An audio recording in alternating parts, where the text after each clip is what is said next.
Emma was only 6 when she first received the doll. It wasn't a birthday present, nor was it something she had asked for. It was simply given to her by her grandmother, who visited one chilly autumn afternoon. The doll was beautiful, too beautiful. It was made of porcelain, with a delicate, lifelike face framed by dark, curly hair. Her eyes, though, were the most captivating feature. They were large and dark, with a faint gleam that made it seem as though they were always watching. "She's a special doll," her grandmother said, her voice soft and mysterious. "She'll keep you company. She's always been with the family." Emma, feeling a strange pull toward it, couldn't take her eyes off the doll as her grandmother handed it to her. It was heavy for such a small thing, the porcelain cold against Emma's palms. She smiled up at her grandmother, but her grandmother didn't return the smile. Instead, her wrinkled eyes held a deep, unsettling sadness, as though she knew something that Emma didn't. That night, Emma placed the doll carefully on the shelf by her bed, where it would watch over her as she slept. She curled under the covers, but as she drifted off to sleep, she couldn't shake the feeling that she wasn't alone in the room. She awoke in the middle of the night, feeling the unsettling presence again. Her eyes darted to the shelf. The doll's eyes seemed to be staring straight at her, its porcelain face frozen in a fixed expression of calm, but something in those dark eyes sent a chill down her spine. She told herself it was nothing, just her imagination. Dolls didn't move. Dolls didn't come to life. But as the days went on, strange things began happening. One morning, Emma woke up to find the doll no longer on the shelf.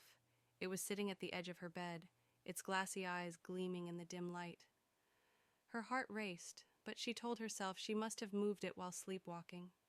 She quickly dressed and rushed downstairs, trying to put it out of her mind. The next night she heard a soft whisper. At first she thought it was the wind, but it wasn't. The whisper was closer. It came from the direction of the doll. "Come play with me," the voice said, a soft, almost coaxing tone in the stillness of the night. Emma froze. She could feel her heart pounding in her chest. She knew she hadn't imagined it. The voice was real. She looked at the doll, sitting innocently on the shelf, but this time she was certain its eyes had shifted. It was as if it was staring right at her, waiting. Terrified, Emma tried to ignore the voice and pulled the covers over her head. She squeezed her eyes shut, but the whispering continued. "Come play with me, Emma."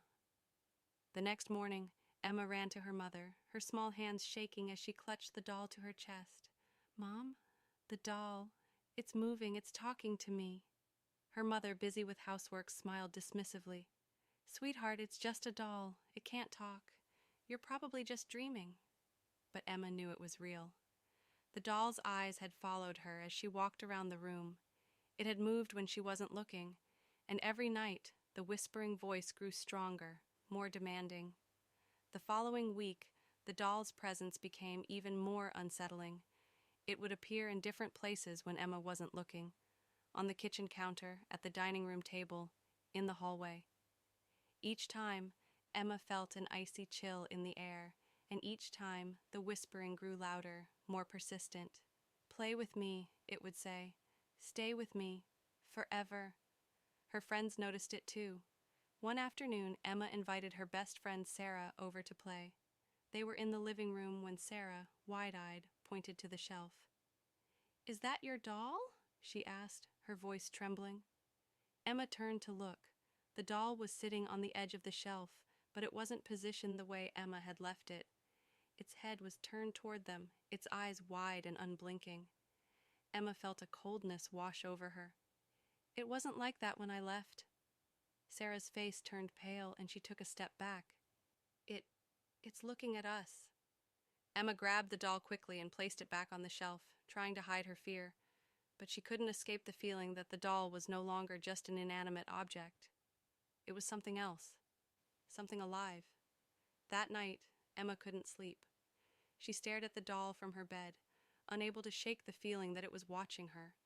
The air around her grew heavy, and a cold wind seemed to blow through the room. The whispering started again, louder now, echoing through the walls. "Come play with me, forever." Emma tried to shut it out, but the voice seemed to be inside her mind, growing more insistent. Her heart thudded in her chest as the temperature in the room dropped sharply. Her breath came out in clouds. The whispering turned into a low, guttural chant. Emma's body shook, her legs trembling as she slid out of bed. She had to end this. She had to stop the doll from coming to life, from taking control of. With trembling hands, she grabbed the doll. It was heavier than she remembered, and the porcelain seemed unnaturally cold. Holding it tightly, she rushed down the stairs to the fireplace, knowing what she had to do. She could feel the doll's eyes boring into her as she held it over the flames, the heat making her skin prickle. The doll seemed to tremble in her hands as the flames reached it, but then it began to scream, a low, horrifying wail that filled the room with a terrible, unearthly sound. Emma staggered back, her hand burning from the heat.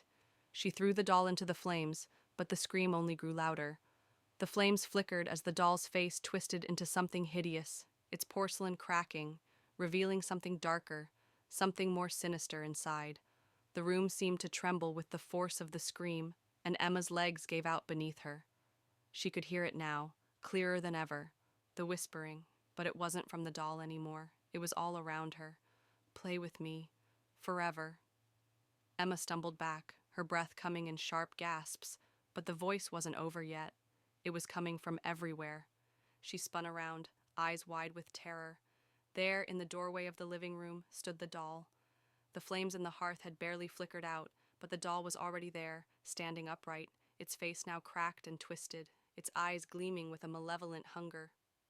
Emma realized, too late, that the doll had never been destroyed. It had only been waiting for the right moment to return.